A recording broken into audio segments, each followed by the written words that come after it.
Halo para tetua, para pecinta Battle Through the Heavens dimanapun kalian berada. Gimana nih kabar para tetua yang selalu stay dan udah selalu meramaikan kolom komentar? Udah siap kancutan perjalanan dari Mang Oyan? Kuilang gak sampai lama-lama lagi, kita kancutan perjalanannya dan selamat berimajinasi.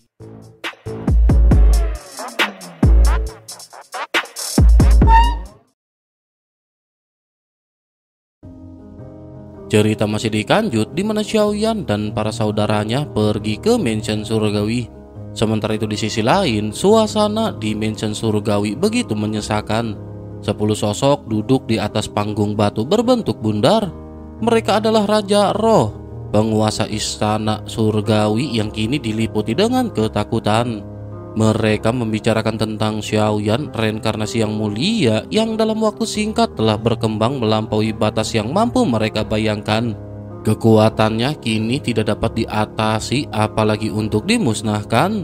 Sang Master tidak lagi memberi perintah untuk melenyapkan Xiaoyan, melainkan hanya memerintahkan mereka terus memperbanyak roh hantu. Hal itu menimbulkan keraguan di antara mereka. Apakah Sang Master sudah menyerah pada kekuatan Xiaoyan? Fu Xing yang merupakan Raja Mansion Surgawi yang menjadi pemimpin mereka memegang kendali dari rapat ini.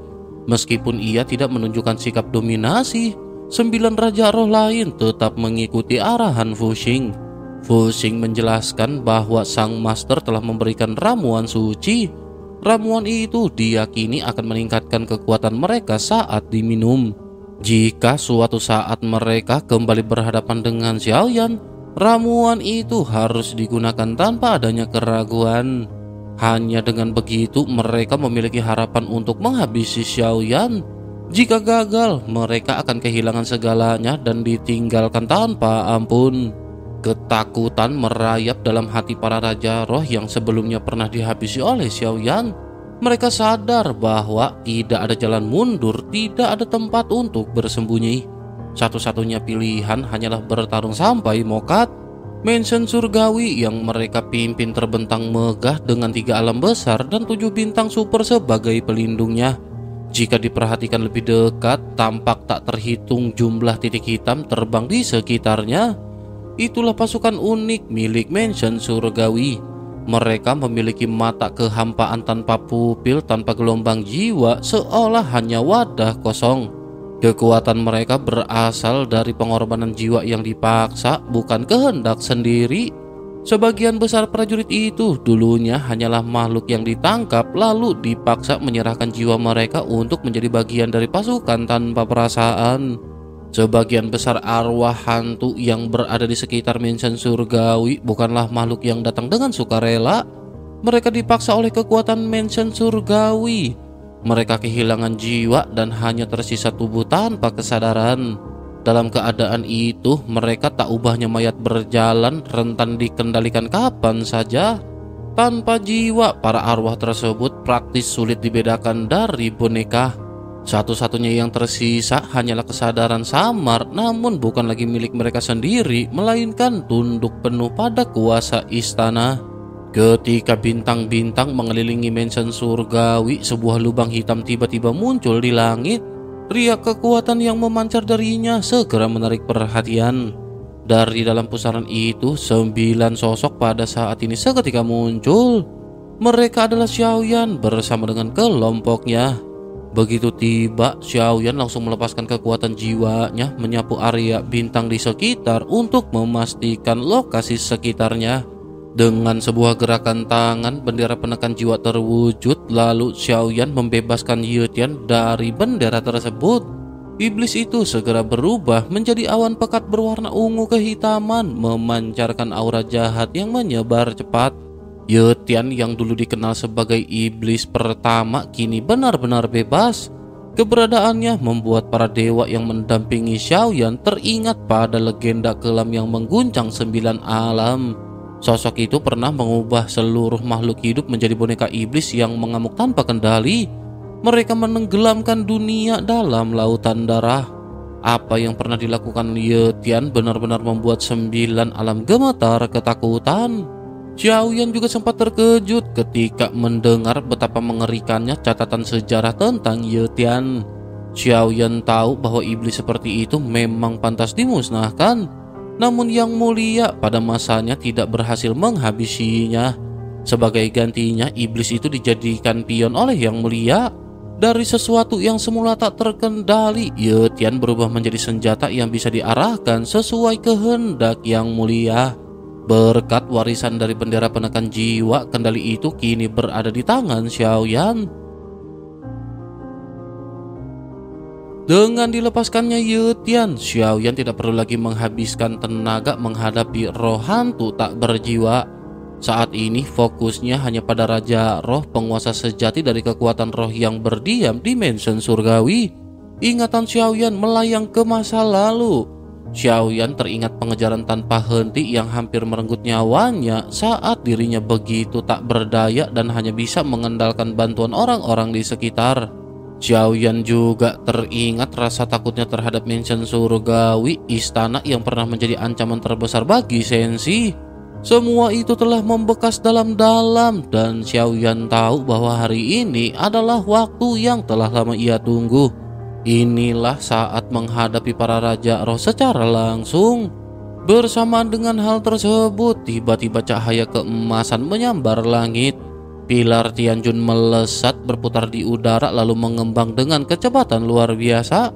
Dari ukuran normal, pada akhirnya pilar Tianjun mencapai puluhan ribu kaki. Aura keagungan surgawi yang terpancar darinya seolah siap menggetarkan seluruh alam. Xiaoyan juga langsung melesat cepat hingga muncul di puncak pilar Tianjun. Dari sana tubuh Xiaoyan lanjut menukik dengan hentakan mendadak menghantam bintang yang berkilauan di bawah. Ledakan besar bergema, namun meski kekuatannya cukup untuk menghancurkan bintang dengan mudah, Xiaoyan sadar bahwa kesalahan sebenarnya tidak terletak pada bintang-bintang tersebut. Musuh sejatinya adalah mansion surgawi, sementara korban yang pantas dijatuhkan hanyalah roh dan hantu yang tak terhitung jumlahnya yang menguasai tempat ini. Xiaoyan pun menghentikan langkahnya dan Xiaoyan kembali berdiri tegak di atas pilar Tianjun. Dengan tangan terlipat di belakang punggungnya, pandangannya menyapu sekeliling dengan tenang. Xiaoyan memancarkan aura dingin yang begitu mengintimidasi. Penampilannya membuat Rancang dan Ye Feiyu tertegun. Mereka sadar sosok yang dulu hanyalah seorang junior yang membutuhkan perlindungan kini telah tumbuh menjadi figur yang berbeda, begitu agung hingga seolah berdiri di atas mereka. Rekan-rekan lain juga pada saat ini mengangguk mendengar apa yang dikatakan oleh Rancang. Mata mereka dipenuhi rasa hormat. Meski mereka telah memulihkan ingatan kehidupan masa lalu dan ikatan dengan Xiaoyan tidak seerat dulu, tatapan mereka terhadapnya kini menyerupai tatapan murid terhadap guru. Pada saat itu cahaya emas memancar di langit diiringi dengan 10 sinar keemasan yang meraung bagai kedatangan dewa. Dari dalam cahaya tersebut 10 Raja Roh perlahan muncul dipimpin oleh Fu Xing. Kehadiran mereka disertai gelombang roh dan hantu yang membanjiri deras dari 7 bintang dan 3 kehampaan besar. Jumlah mereka begitu masif hingga dari kejauhan tampak menyerupai sungai besar yang mengalir tanpa henti. Namun meskipun begitu, Xiaoyan pada saat ini tetap tak tergoyahkan. Rekan-rekannya yang berjumlah 9 orang segera berkumpul di sekeliling Xiaoyan, saling menatap dan bersiap menghadapi apapun yang akan datang.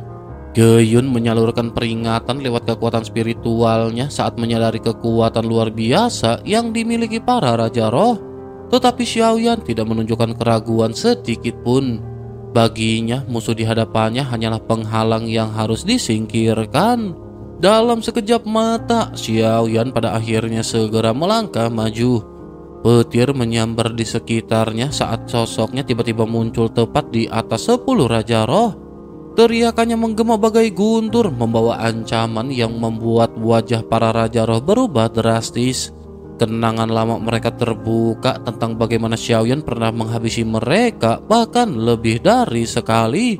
Rasa takut yang terukir dalam jiwa mereka kembali membara, namun mereka tahu bahwa kali ini pelarian tidak mungkin dilakukan. Fu Xing juga pada saat ini menatap ke arah Xiaoyan dengan penuh amarah. Meskipun ia sadar betapa mengerikannya kekuatan Xiaoyan, menyerah bukanlah pilihan. Ia memimpin para Raja Roh dengan tekad untuk menunjukkan kekuatan penuh meskipun peluang mereka untuk menang hampir tidak ada.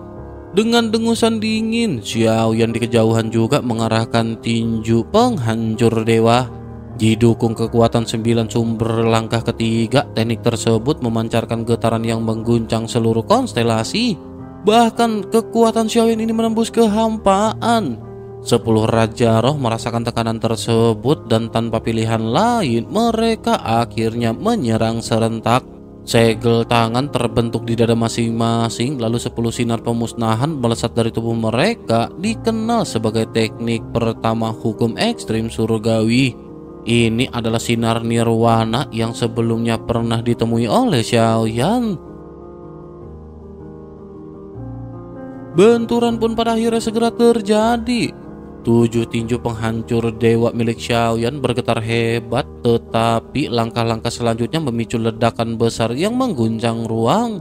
Energi yang meledak menekan para Raja Roh hingga wajah mereka memucat. Darah bergolak dalam tubuh mereka dan beberapa bahkan memuntahkan darah segar akibat tekanan dahsyat tersebut. Sebelum sempat mereka pulih, Xiaoyan sudah melangkah kembali dengan tatapan tajam. Di tangannya, Angry Buddha Lotus Flame 3 warna muncul berputar dengan cahaya yang mengancam. Senyum samar terlukis di wajahnya, tetapi di balik itu tersimpan aura kengerian yang membuat udara bergetar. Pada saat itu, Xiaoyan bertekad untuk menunjukkan pada para Raja Roh bagaimana rasanya putus asa. Ia ingin membuktikan bahwa kekuatan mereka yang selama ini dianggap tak terkalahkan tidak lebih dari sekedar ilusi rapuh di hadapan Xiaoyan. Melihat para Raja Roh yang sebelumnya terbunuh oleh tangannya sendiri kini kembali bangkit hanya dengan menyisakan 1 jantung biru, Xiaoyan mulai bertanya-tanya metode macam apa yang digunakan Zhang Misi sehingga mereka mampu hidup kembali seolah-olah abadi. Namun pada akhirnya tanpa membuang waktu, Xiaoyan segera mengerahkan Angry Buddha Lotus Flame 3 warna. Cahaya dan kekuatannya menyelimuti area tersebut, namun Xiaoyan menahan ledakannya sekuat mungkin agar planet ini tidak hancur oleh kekuatan dahsyat yang dilepaskannya. 10 Raja Roh langsung terpental ke segala arah, masing-masing dengan kekuatan yang tak kalah mengerikan dari ledakan itu sendiri. Sementara itu, saudara-saudari Xiaoyan yang berada di sisi Xiaoyan tampak masih terkejut. Mereka tidak pernah menyangka bahwa Xiaoyan akan langsung menyerang tanpa sedikit pun memberi peringatan. Pandangan mereka terfokus pada Raja Roh. Namun Xiaoyan sama sekali tidak menghiraukan keberadaan para Raja Roh ini.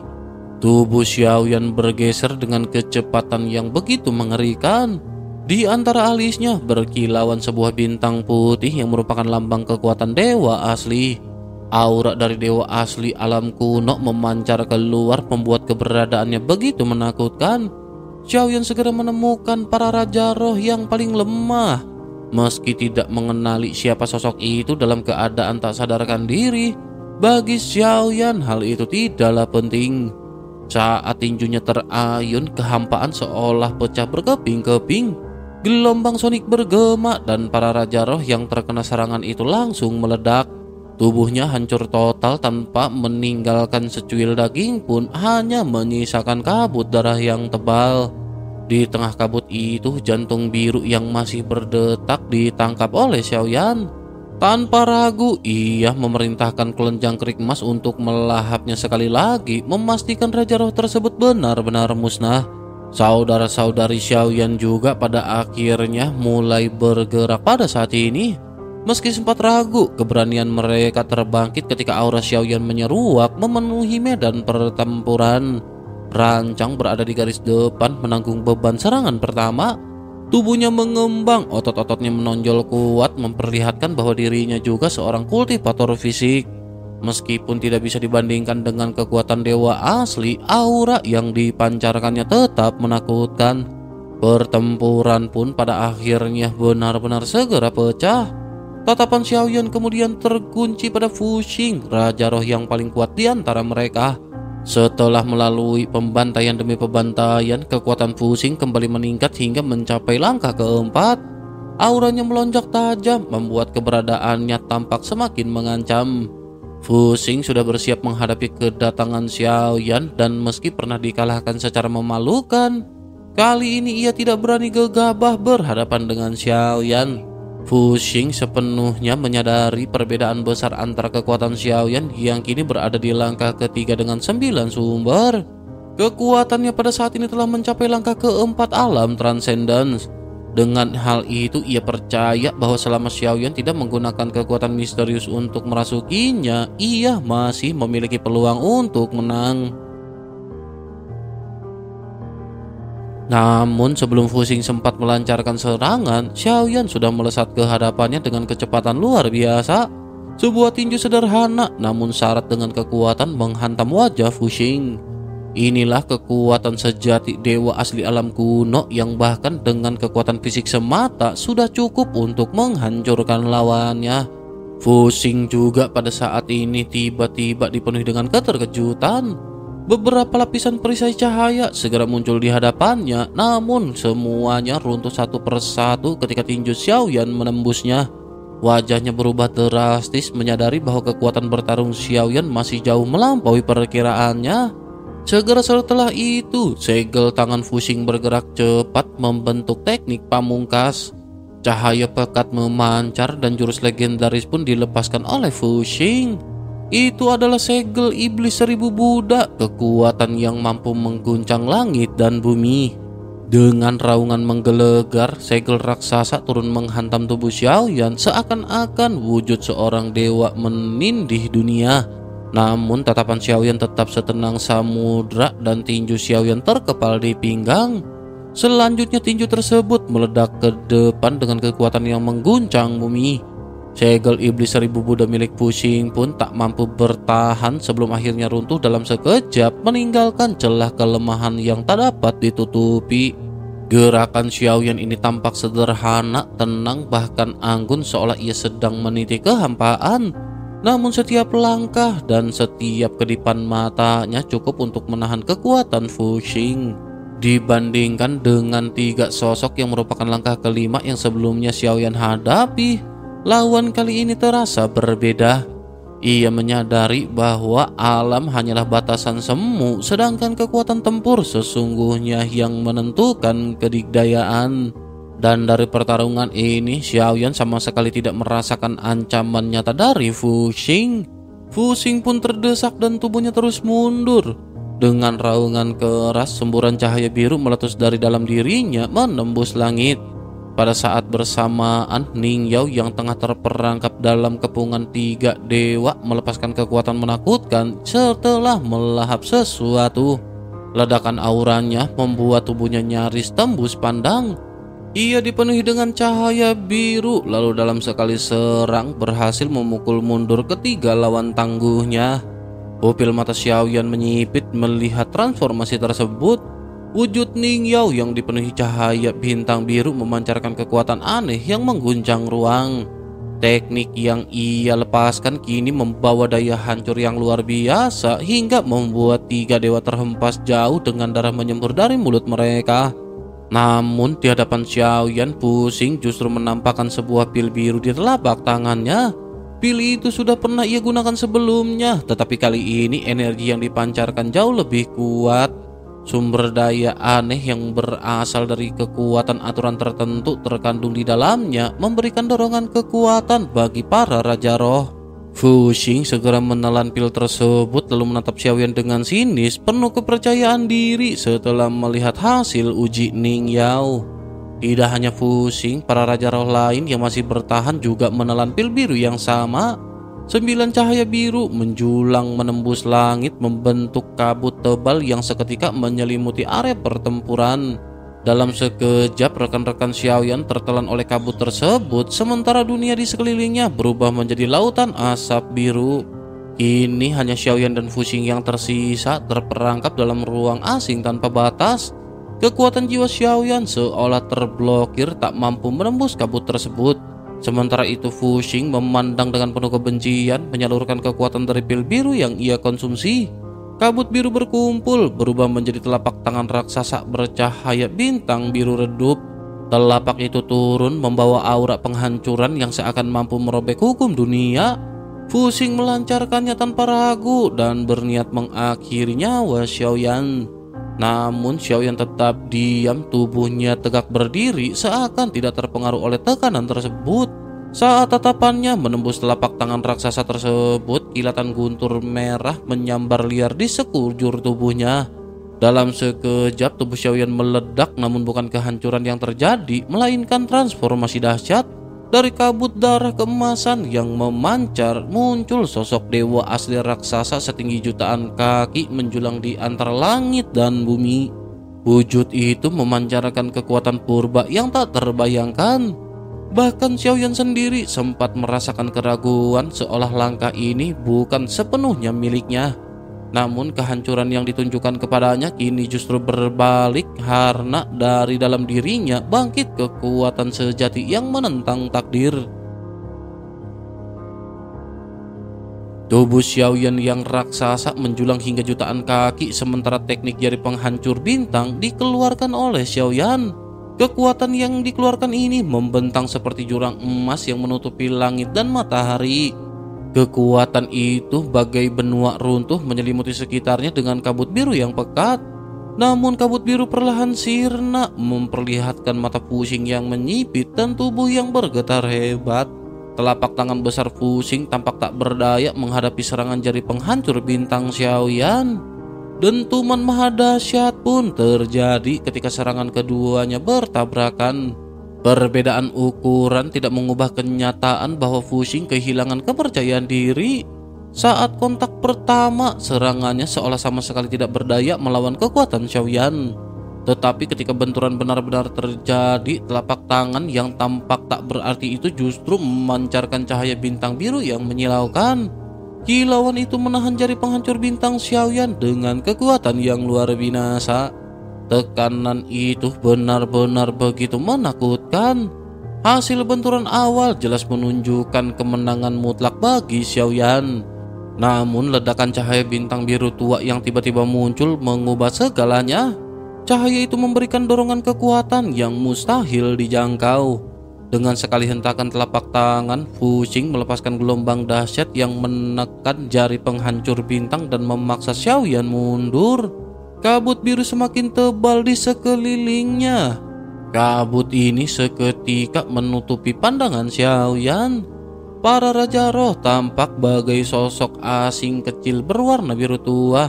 Xiaoyan juga tidak bisa merasakan adanya tanda-tanda saudara dan saudarinya di sekelilingnya, membuat Xiaoyan merasa cemas.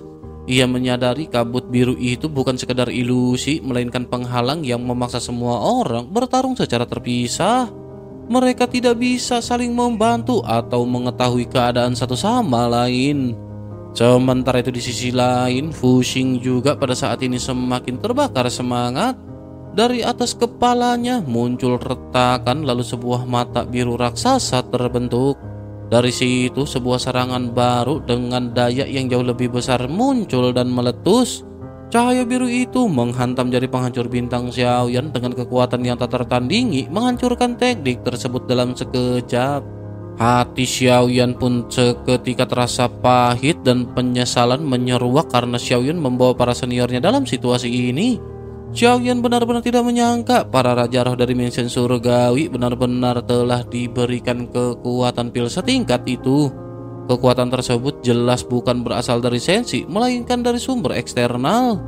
Jika Fuxing saja sudah sekuat ini, Xiaoyan hanya bisa membayangkan betapa mengerikannya serangan raja roh lain yang juga bertransformasi. Xiaoyan khawatir para seniornya tidak dapat mampu menahan gelombang kekuatan yang mengerikan itu. Namun di tengah kecemasan, Xiaoyan tetap menjaga ketenangannya. Xiaoyan tahu hanya ada satu jalan keluar, yaitu mengalahkan Fuxing secepat mungkin agar kabut biru ini dapat dipatahkan. Bersamaan dengan pemikiran ini, dua sosok lain yang selalu menjadi andalan Xiaoyan akhirnya muncul. Dengan satu gerakan tangan, Xiaoyan menjentikan jarinya dan dua bola mata berkilau melesat keluar dari lengan bajunya. Goyan dan Damo dipanggil untuk menerobos kabut biru tersebut, membuka jalan bagi Xiaoyan untuk menuntaskan pertempuran melawan Fuxing. Tubuh besar Xiaoyan menyusut seketika kembali ke ukuran normal, namun wujudnya tetap memancarkan kekuatan yang menggetarkan. Rambutnya tampak berubah menjadi pirang berkibar, pupil dan alisnya berubah keemasan seakan diliputi cahaya suci. Helai-helai rambutnya bergerak tanpa angin, sementara otot-ototnya berkilau emas. Setiap inci di tubuhnya dipenuhi dengan kekuatan hukum yang tak terbayangkan. Xiaoyan melangkah maju dan dalam sekejap kehampaan di sekitarnya meledak dalam semburan cahaya emas. Tubuhnya melesat ke arah Fuxing secepat anak panah, membawa kekuatan absolut yang tak membutuhkan teknik rumit. Serangannya adalah pelepasan murni dari kekuatan fisik yang menghancurkan. Tekanan itu membuat Fuxing tidak berani lengah. Segel tangannya segera bergeser, lalu ia melepaskan teknik pamungkas ketiga dari hukum ekstrim surgawi, yakni cengkraman iblis. Dari kehampaan muncul dua telapak tangan raksasa berwarna biru, satu di kiri dan satu di kanan, menjepit Xiaoyan dengan kekuatan mengerikan. Namun Xiaoyan sama sekali tidak mundur. Di bawah kekuatan wujud aslinya, keyakinannya tak tergoyahkan. Xiaoyan menerjang maju tanpa rasa takut, mengandalkan tubuhnya yang seolah ditempa oleh hukum langit. Ledakan keras terdengar ketika kedua telapak tangan raksasa itu menutup rapat, menjebak Xiaoyan di tengahnya. Getaran hebat menjalar ke udara, namun perlahan-lahan telapak tangan itu mulai merekah. Dari celahnya, tubuh Xiaoyan tampak kedua lengannya terbentang, meregangkan telapak tangan raksasa tersebut dengan kekuatan yang tak terbendung. Sorot mata Fuxing juga seketika berubah saat ia melihat adegan ini. Ia menyadari cahaya bintang biru samar yang menyelubunginya mulai memudar. Ini adalah tanda bahwa kekuatan yang dianugerahkannya tidaklah abadi. Jika dalam waktu singkat ia gagal menaklukkan Xiaoyan, kekuatan itu akan sirna, dan tanpa itu dirinya tidak akan sanggup menandingi kekuatan mengerikan Xiaoyan. Kesadaran ini pada akhirnya segera membuat Fuxing menggertakkan gigi. Ia tidak boleh menyia-nyiakan kekuatan yang diberikan oleh sang master. Keputusan pun diambil dan seluruh kekuatan harus difokuskan hanya pada Xiaoyan. Menghabisi reinkarnasi yang mulia adalah tujuan mutlak dan pertarungan ini harus berakhir di sini. Dengan gerakan tegas, Fuxing pada akhirnya kembali melambaikan tangannya. Semua Raja Roh segera berkumpul di bawah perintahnya. Kabut biru yang sebelumnya menyelubungi mereka terurai, lalu tubuh-tubuh mereka muncul dari baliknya. Hanya bola kabut biru raksasa yang tersisa menggantung di udara, memancarkan aura menekan. Rancang yang menyaksikan kejadian itu langsung menyadari niat musuh. Keyun yang menggenggam pedang panjang juga menunjukkan ekspresi tegang. Mereka memahami bahwa musuh tidak berniat melawan mereka secara langsung, melainkan menyalurkan seluruh kekuatan untuk mengepung Xiaoyan. Tidak ada pilihan lain. Rancang dan Keyun serta saudara-saudara yang lain segera bergerak, memusatkan untuk menerobos bola kabut biru demi membantu Xiaoyan. Keyun yang berada di garis depan menanggung beban serangan pertama, sementara yang lain mengikuti rapat di belakangnya. Segera mereka menerobos masuk. Sesuatu yang ganjil mulai terjadi. Tidak ada rintangan berarti seperti yang mereka bayangkan, namun mereka juga tidak benar-benar masuk ke dalam inti kabut. Tubuh mereka justru menembus lapisan itu dan muncul kembali di sisi lain bola kabut. Mereka seolah-olah seakan terjebak dalam ilusi ruang yang aneh. Kebingungan pun pada akhirnya segera menyelimuti mereka. Rancang, Keyun, dan yang lain mencoba berulang kali, tetapi hasilnya tetap sama. Mereka belum pernah menghadapi aturan semacam ini, dan tampak jelas bahwa kabut biru itu bukan sekedar penghalang. Tampaknya kabut biru ini adalah kekuatan hukum ruang yang tidak mudah untuk dipatahkan.